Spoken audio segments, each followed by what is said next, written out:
family there, my happy family. Can you see on the screen, the word on the screen? What do you see? Yes, it's the word authority. Okay. Does anyone have any other answer? Okay, I'll tell you. In this word, I also see an author. The word author is seen in the word authority. So, this is your happiness coach Simran. Today, I'm going to talk about what is mindset. Now, when I asked you to see the word on the screen, you could see the word authority, okay? Because that tells me about your mindset. Similarly, when I saw the word authority, I also saw the word author because I have the mindset of an author in me. मुझे एक author बनना है, मेरा mindset वो चल रहा है, इसीलिए मुझे वो दिखाई दिया.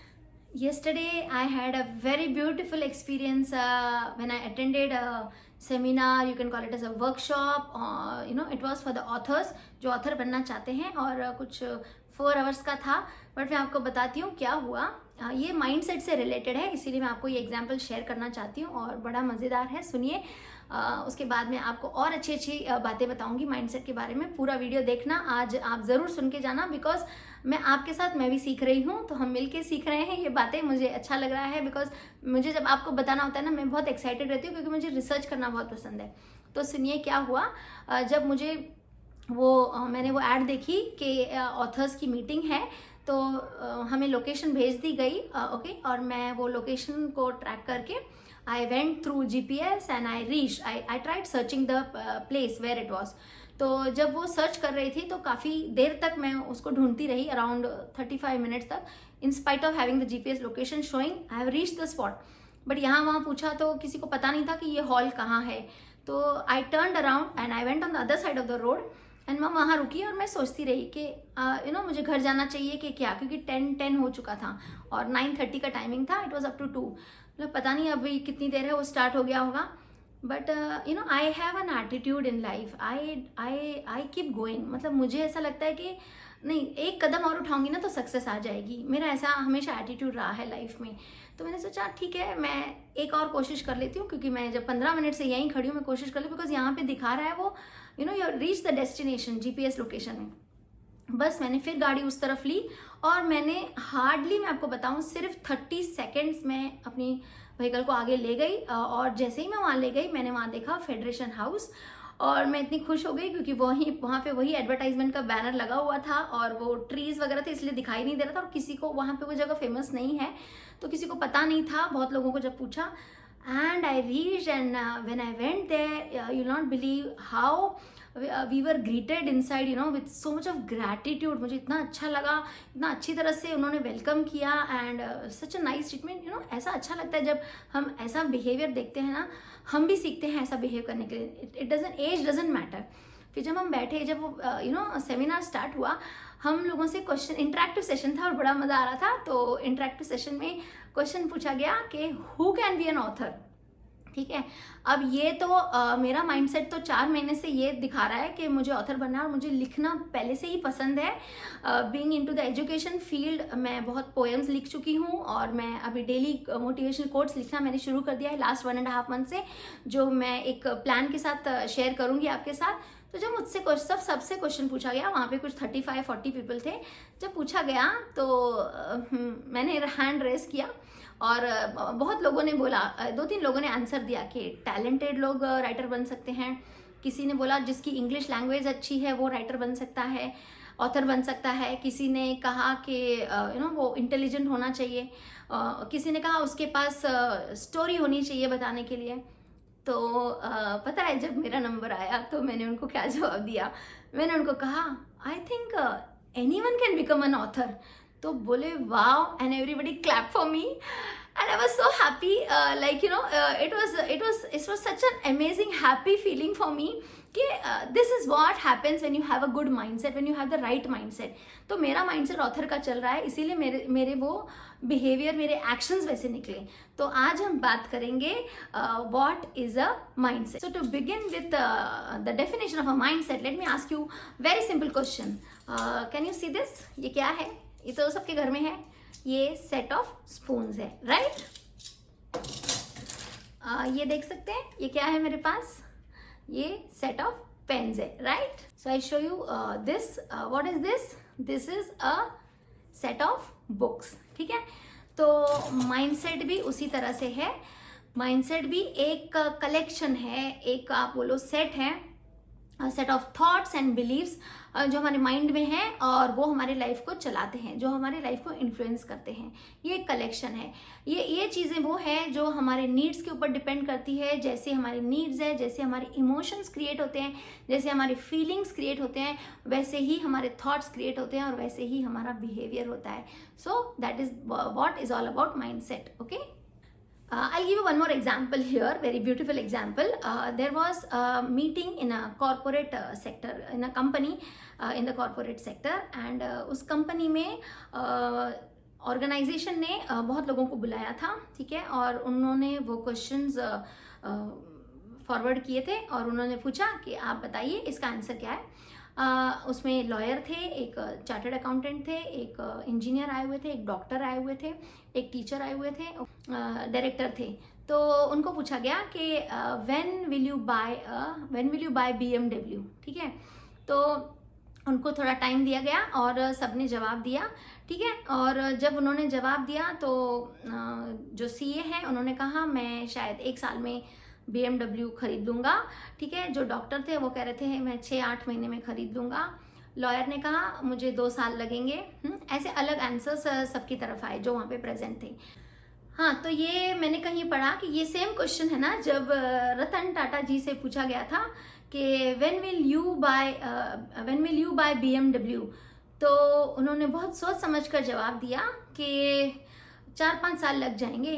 तो उनको पूछा गया ऐसे कैसे, आपके पास तो इतने पैसे हैं, आप क्यों 4-5 साल लगाओगे. तो यहाँ पे आता है माइंडसेट का डेफिनेशन. ठीक है, जो पहले सेट ऑफ लोगों से पूछा गया उन्होंने कुछ टाइम पीरियड बताया, 6 महीने, 8 महीने, 1 साल. ठीक है, उन्होंने वो BMW को रेफर किया as a car. What was the question? When will you buy BMW. उन्होंने BMW कार समझा. जबकि रतन टाटा जी ने ये समझा कि मैं BMW कब खरीदूंगा, मैं ऑर्गेनाइजेशन कब खरीदूंगा. इसलिए उनका जवाब था कि मैं ऑर्गेनाइजेशन खरीदने में मुझे 4-5 साल लग जाएंगे. This is the mind set. Here you should understand कि उनका माइंड सेट क्या था और उनका माइंड सेट अदर लोगों का क्या था. हाँ, now I will give you 4 more examples to understand what is a mind set basically, because मुझे भी बहुत अच्छी तरह से समझ में आया. जब भी मैंने इसकी डेफिनेशन सीखी तो मुझे भी समझ में आया और मैं सिंस आपको बता रही हूँ तो और भी मैं इसके क्लोज हो गई हूँ आंसर के, और भी मुझे अंडरस्टैंडिंग बेटर हो गई है. तो एक स्टूडेंट को पूछा गया, बेसिकली 2 स्टूडेंट्स बैठे थे क्लास में.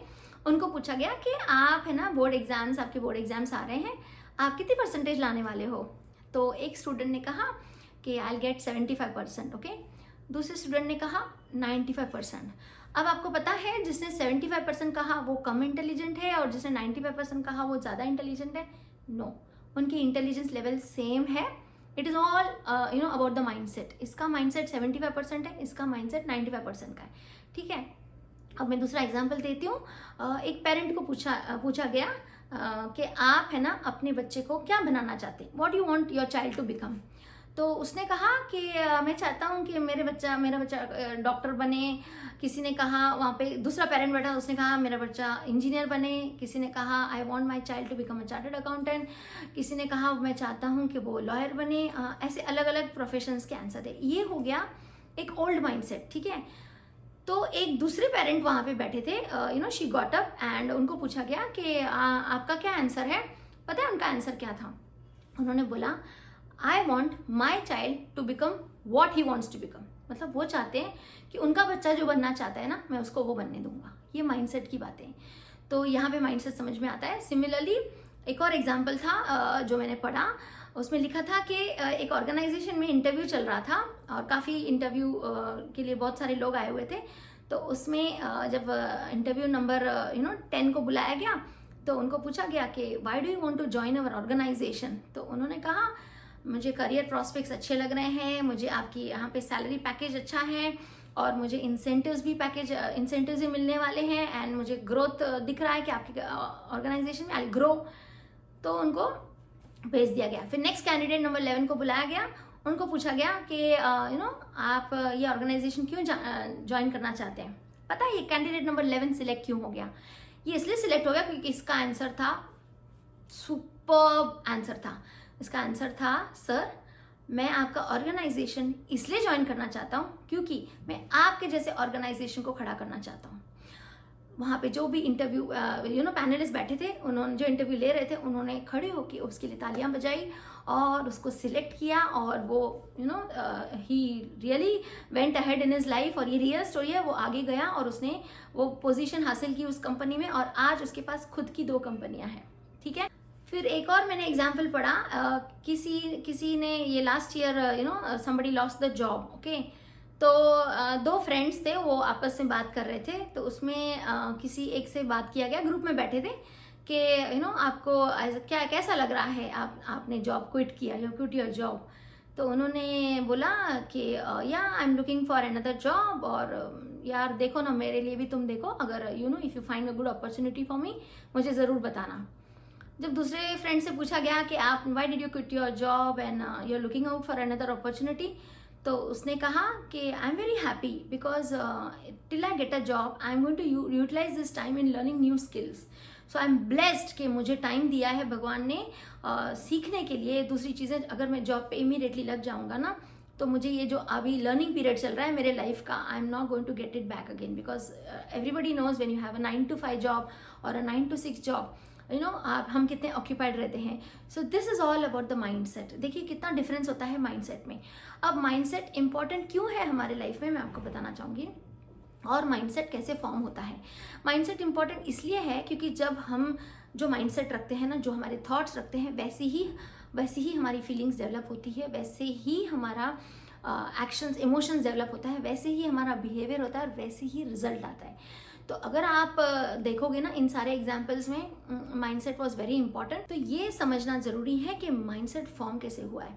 जब हम बचपन से बॉर्न हुए तो हमें तो कुछ पता नहीं था ना, तो जैसे जैसे हम बड़े हो गए, हमने बात करना सीखा, लोगों से मिलना सीखा, हम स्कूल गए, हम कॉलेज गए, हमने फिर ऑफिस ज्वाइन की, हमने घर वालों से बात करना सीख लिया, हमने घर वालों से कुछ इन्फॉर्मेशन ली, स्कूल में कुछ इन्फॉर्मेशन ली, कॉलेज में कुछ इन्फॉर्मेशन ली, फिर हमने अपने रिलेटिव से इन्फॉर्मेशन ली, हमने अपने फ्रेंड्स से इन्फॉर्मेशन ली, इन्फॉर्मेशन गोइंग ऑन। तो ये इन्फॉर्मेशन ने क्या किया, एक है ना सेट बना के रखा है, एक पैटर्न बना के रखा है हमारे माइंड का कि यही करना है लाइफ में, डिग्री लेनी है और हमें नौकरी करनी है, ये क्वालिफिकेशन लेना है और हमें ये जॉब करनी है। तो ये माइंडसेट इसलिए वो फिक्स्ड हो गया है, ठीक है। इस तरह से माइंडसेट फॉर्म होता है। तो ये बहुत इम्पैक्ट करता है हमारे लाइफ में, इसीलिए हमें शुरू से ही अपने माइंडसेट को तैयार करना है, जो हमें बनना है, जो हम बनना चाहते हैं। अगर मैं आपसे पूछूं कि a person has a rich mindset, okay, he is rich, so he has a rich mindset, and a person who is poor has a poor mindset. तो अगर इस poor person को हमें rich बनाना है तो क्या करना पड़ेगा, उसको पैसा देके हम rich बना सकते हैं? नहीं, we can make him by changing his mindset. उसका mindset अगर हम rich mindset कर देंगे ना, he will become rich, okay. So it's all about the mindset. Our life is all about our mindset. So I want all you lovely people there to have a good understanding कि mindset is important in our life because our life is defined by our mindset, okay. So I give you a small task today. आज बैठ जाना थोड़ी देर 2 minute निकाल के, और है ना आप अपने लाइफ की 3 एस्पेक्ट्स के बारे में एक लाइन लिखिए। आप आज कहाँ हो, related, 1 sentence related to your life, 1 sentence related to money and 1 sentence related to your work. आप अपने लाइफ में आज अपने आप को कहाँ देख रहे हो।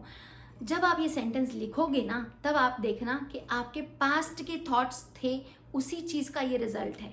It was the mindset which you carried and that is why this is the result. If you say I want to go beyond this, then definitely what is important? Changing our mindset. So when you change your mindset, you can definitely go ahead. It is very easy. मैंने यूं किया है mindset change, आप भी कर सकते हैं यूं। mindset change करना कोई difficult काम नहीं है, very easy training process है, ठीक है। I wish you all the best guys there and take care. Bye bye. See you soon.